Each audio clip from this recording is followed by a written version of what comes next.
Dirgahayu Republik Indonesia ke-77 Merdeka. Merdeka. Kau saya panggil, ada seorang nenek tua yang disuruh oleh si kota untuk melamar kamu menjadi istri. Hah? Saya tidak mau dengan dia. Teman-teman pasti penasaran kan apa lanjutan ceritanya? Sebelum itu, jawab dulu sapaanku. Apa kabar teman-teman semuanya? Baik. Perkenalkan, nama saya Mare Mariana Ryukono. Saya akan bercerita tentang si Katak dan 7 putri. Selamat mendengarkan teman-teman. Si Katak dan 7 putri. Dahulu di pedalaman Pulau Sabu memerintah seorang raja. Dia mempunyai 7 orang putri. Kecantikan mereka terkenal di mana-mana. Banyak pemuda dari daerah tetangga yang datang untuk melamar mereka juga. Namun, tak ada satupun pemuda yang mereka sukai. Konon, di pinggiran daerah itu ada seorang perempuan yang sudah tua. Dia tidak bersuami. Dia hidup menyendiri di sebuah pondok yang sangat sederhana. Pada suatu hari, si nenek pulang dari pikul air. Tiba-tiba di tengah perjalanan, lompat seekor katak ke dalam airnya. Atau tempat yang terbuat dari daun lontar untuk menampung air. Lalu si nenek berkata pada katak, "Katak, turunlah sudah dari airku ini." Si katak menjawab, "Jangan nenek, bawalah saya tinggal denganmu." Sampai di rumah, si nenek menaruh katak di dalam tempayan yang terbuat dari tanah liat.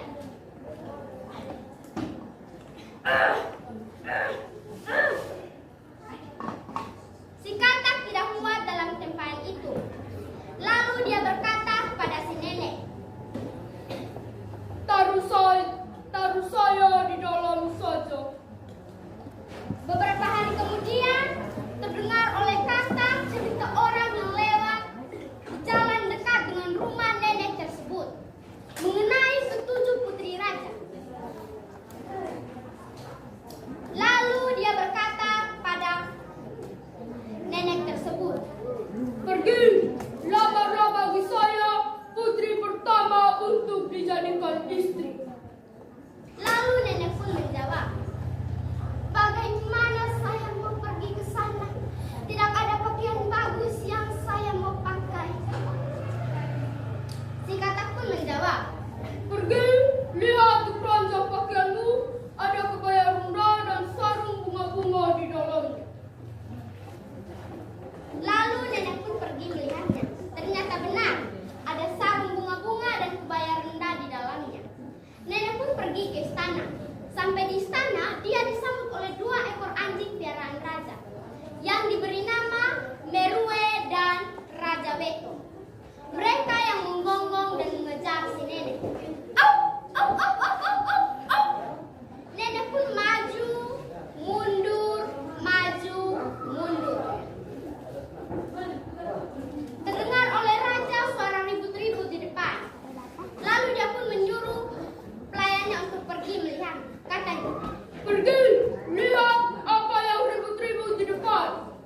pelayan pun menjawab, "Baik, Tuan." Sampai di depan, dia melihat ada seorang nenek tua yang digigit sarungnya oleh Merue dan Raja Weto sampai robek-robek.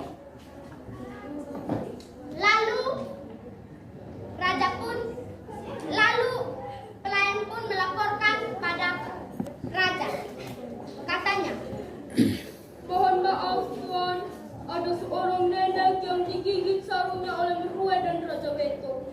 Dia ingin bertemu dengan Tuan." lalu raja pun menjawab, "Pergi, suruh dia untuk menghadap saya."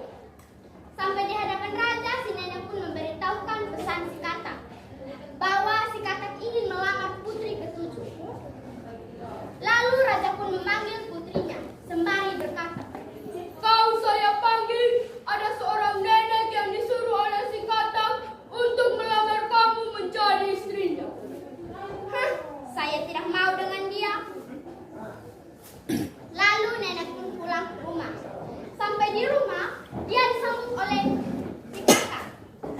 Si kakak pun bertanya, Kabar baik atau kabar buruk? nenek pun menjawab, kabar buruk sekali. Lalu si kakak pun berkata, Tidak apa-apa, besok pergi lagi melamar putri kedua. keesokan harinya nenek pun pulang ke istana. Sampai di istana seperti kemarin, dia disambut oleh 2 ekor anjing. Terdengar oleh raja suara ribut-ribut di depan. Lalu raja pun menyuruh pelayannya untuk pergi melihat. Katanya, Pergi, lihat apa yang ribut-ribut di depan. pelayan pun menjawab, Baik, Tuan. sampai di depan dia melihat ada nenek yang kemarin lagi. Lalu dia pun masuk ke dalam. Sampai di dalam dia pun menyampaikan kepada raja, Mohon maaf, Tuan. Ada seorang nenek yang ingin bertemu dengan Tuan.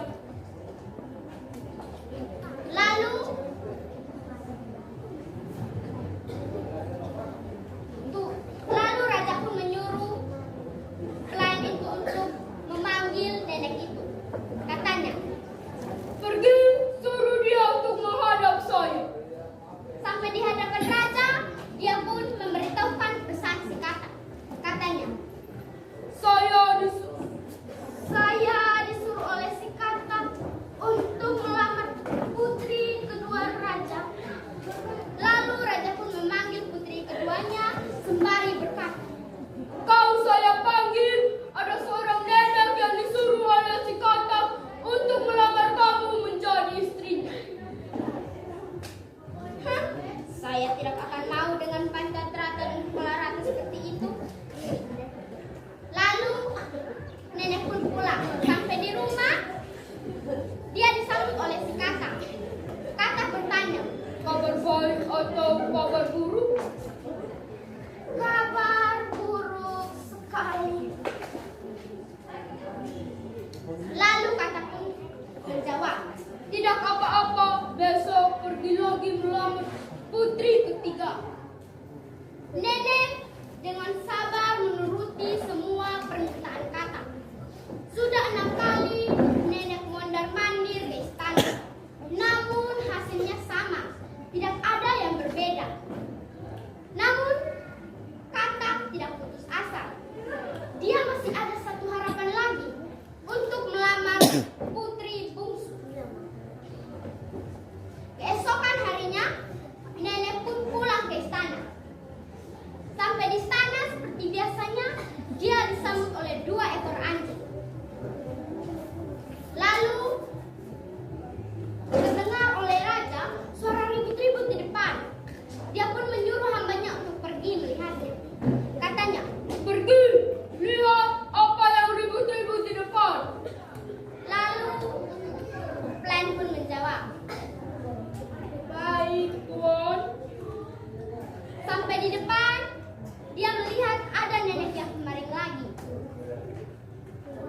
Lalu dia pun menyampaikan kepada raja kalau ada nenek yang kemarin lagi.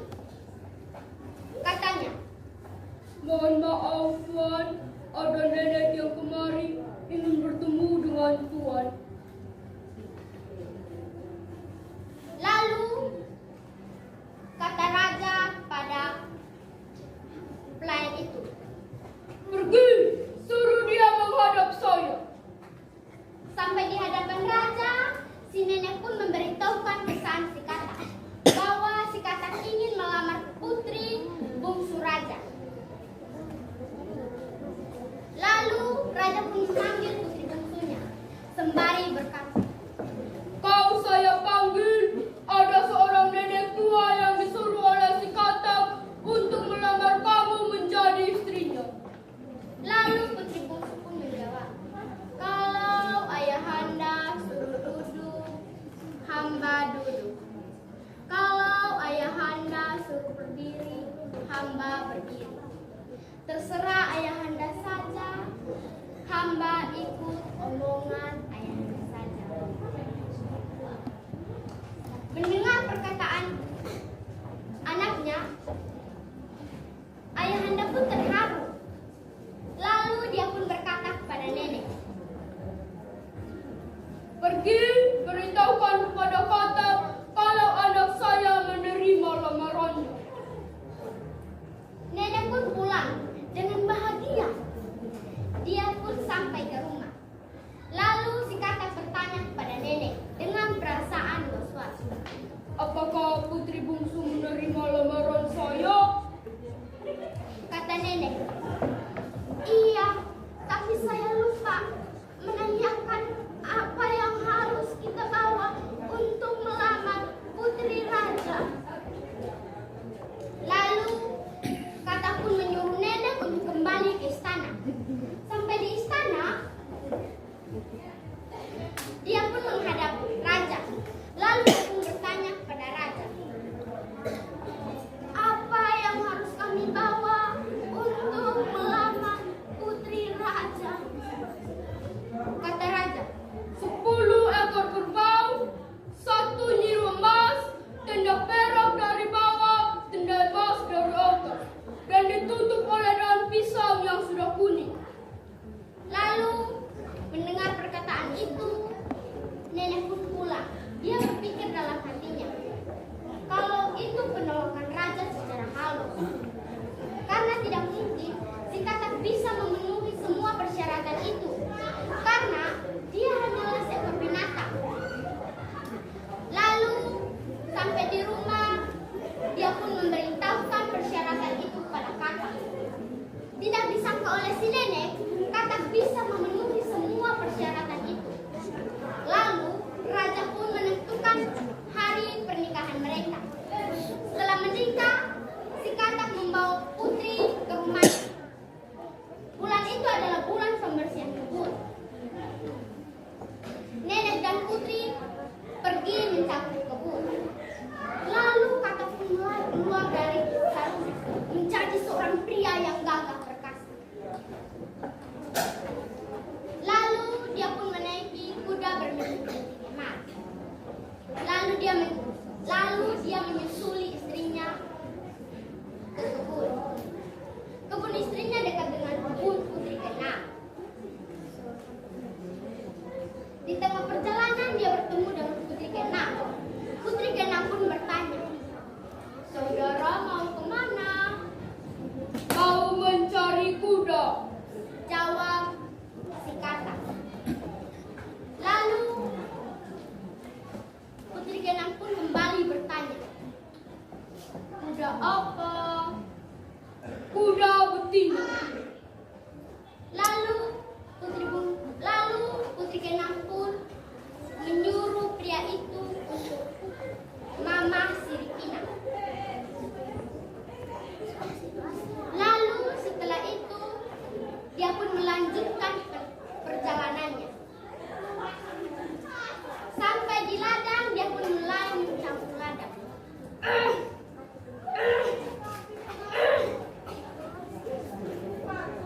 Lalu putri ketujuh pun melihat kalau ada seorang pria yang gagah perkasa